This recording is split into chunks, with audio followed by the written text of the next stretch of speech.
NS 구분을 못해서 N극을 붙여야 될 자리에 S극 붙이고 S극 붙여야 될 자리에 N극을 붙이면 그 환자는 어떡하냐고.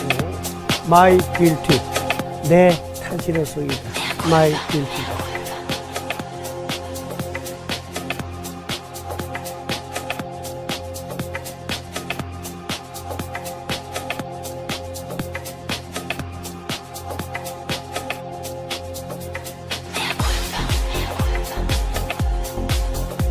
My guilty.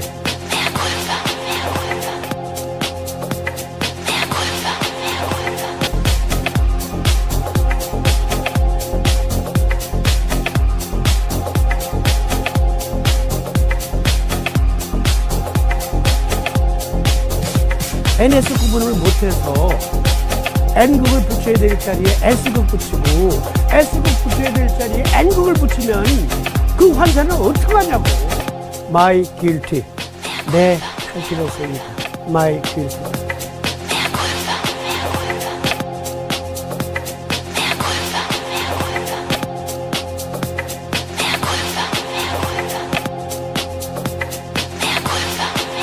My guilty. 초등학교 3, 4학년이면 5분이 뭐야? 1분이면 알아듣는 거거든요. 자석 이거 NS 구분하는 거 1분이면 알아듣는다니까. 초등학교 2, 3학년 애들한테 물어봤더니 내 탓이로소이다. My guilty.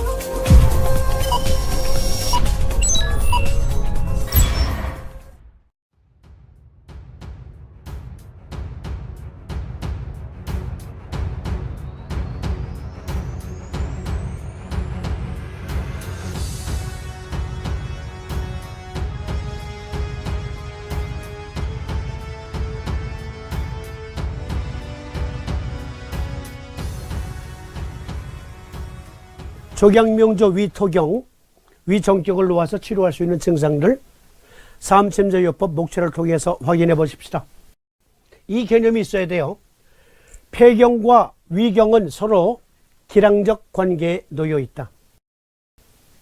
그야말로 우리 몸의 생명력 유지 현상으로서 소태음수 폐금경은 조경명조 위토경과 기량적 관계에 놓여 있어요. 이것은 마치 이렇게 이해하시면 돼요.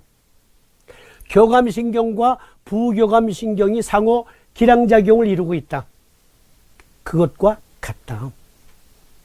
일단 이 인식이 있어야 돼요. 이것도 역시 방송에서 여러 번 얘기한 거지만 또 피드백에서 말씀드릴 날이 있을 거예요. 그러면 목차를 보겠습니다. 책에 보면 위경의 오운육기 그리고 오운육기 보충설명 등등이 나온 다음에 위보법, 즉 위정격으로 치료할 수 있는 증상들 중에 알레르기성 비염, 폐 승격증이라 나왔는데 그래서 비교해서 보시라 그랬잖아요. 내가 위정격증의 알레르기 비염인지 아니면 폐 승격증의 알레르기 비염인지 비교해서 보시는 거예요. 천식, 위염, 위궤양, 복부팽만, 설사구토, 늑막염, 안부충혈, 불안조저불면증, 전체두통, 현기증, 이명증, 구연증, 식욕부진, 각기통, 그리고 변비 이렇게 위정격으로 치료할 수 있는 증상들이 표현되어 있는데요. 4번님께서 위정격 또는 승격으로 어떤 병들을 치료했는지 일단 요결에 나타나 있는 기록을 추적해 봅니다. 한 남자가 오른발 부상 위에, 즉 발등에 행력지여의 신들미끈에 치상하여, 무슨 말이냐면 연세 드신 분들은 이런 표현 아시죠? 부역. 부역이라는 말이 두 가지 의미가 있어요. 하나는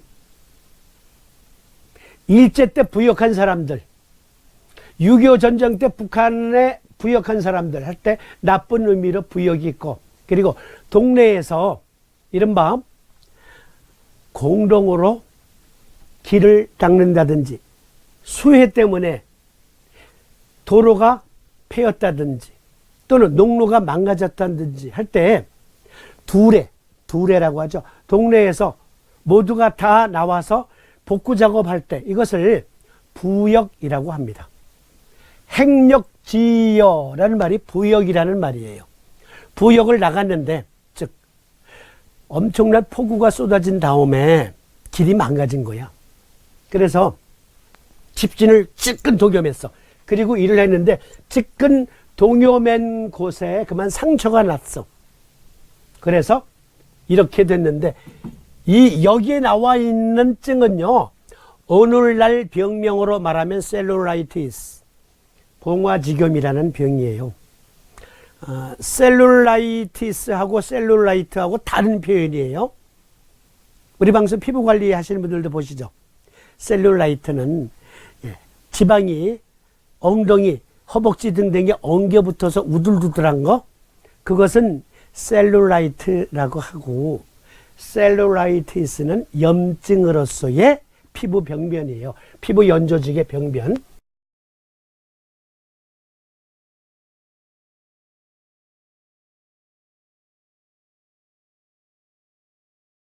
다시 읽어드립니다. 한 남자가 오른발 부상에 행력지효의 신들매끈에 치상하여 오래 욕보다가 합창은 되었으나 본초에 항시 근핵이 있어서 구이 성마해가지고 전신에 연급하여 혹은 대두대 혹은 대소전대 혹은 소화권대의 멍울이 연면하고 부기가 두 종에 민용한 것과 같으며 상순이 부족하고 동요가 불능하고 비준에 연급되어서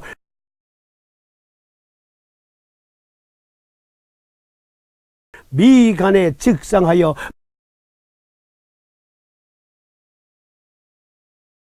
팔자에 접근하는지라 상수는 위에 속했고 부상은 비이므로 기비방을 썼더니 유효하더라. 위승격. 자, 그러니까 이거 봉화지겸인데요. 봉화지겸에 간정격을 써야 될 증이 있고 위승격을 써야 될 증이 있고 대장정격을 써야 될 증이 있고 비정격을 써야 될 증이 있어요. 또는 비승격. 아니 뭐가 그렇게 어려워. 아니 여러분 다 경험하셨다니까. 무슨 경험? 어느 날 머리가 아파서 펜자를 먹었더니 감쪽같이 두통이 없어졌어. 그런데 어느 날 또 두통이야. 집안에 구급약을 보니까 없어. 그래서 아스피린을 먹었지? 안 나. 그래서 약국에 뛰어가가지고 펜잘 주셔야 했는데 마침 그날 펜잘이 없어. 대신 사리돈이 있대. 사리돈 먹었더니 똑같이 나았어. 그런데 어느 날은 사리돈 펜잘을 먹어도 안 나. 그 이번에는 지난번에 아스피린이 안 들었는데 집에 일단 구급약으로 아스피린이 있어. 아스피린을 먹고 그날따라 몹시 몸이 피곤해서 이불 뒤집어 쓰고 잤어. 자는데 땀이 어마어마하게 나. 그리고 아침에 일어나니까 상쾌해. 여러분 경험했다니까. 아스피린증이 있고 두통에 펜잘증이 있고 타이레놀증이 있고 미가펜증이 있고 마이드린증이 있다니까. 폰탈증도 있고. 여러분들이 이미 경험한 거예요. 동의약도 마찬가지예요. 사암증도 마찬가지. 위승격증 혹은 폐정격증이 있고 혹은 대장정격증이 있는 거예요. 한결같이 무슨 증이나 다 나오면 그러면 난장의 약장수지. 시골 장터의 약장수. 만병통치잖아.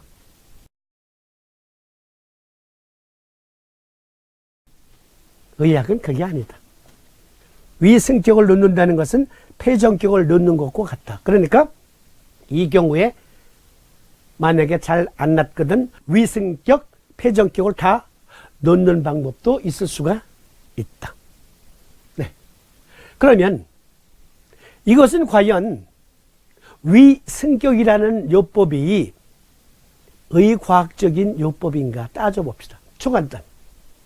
제가 자주 들어가는 미국 국립보건은 의학 논문 데이터베이스에 들어가니까 복강 환자에서 발생한 웰스 증후군 일례.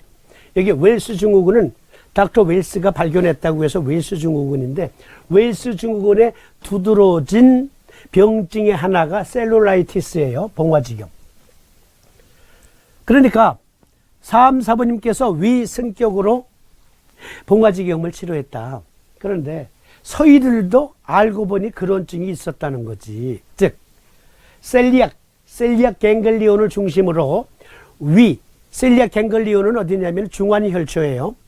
중환혈초 중심의 면역력이 현저히 지금 교란 상태에 있어요. 면역력이 떨어져 있어요. 그러면 세포성 면역 그리고 체액성 면역이 현저히 또 떨어져요.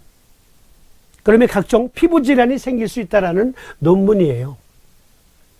셀리악 갱글리온. 셀리악 디지즈 하면은 복강 내에 셀리악 갱글리온 중심의 부위의 병변이 피부에도 미칠 수 있다라는 논문. 삼도인은 거금 450여 년 전에 이미 셀리악 갱글리온 중환혈초 부근에 면역력이 떨어지면 피부 연조직에도 염증이 발생할 수 있다는 것을 아셨다. 기가 막히지 않습니까? 네. 그러면 족대음습 비톡용편으로 이어지겠습니다.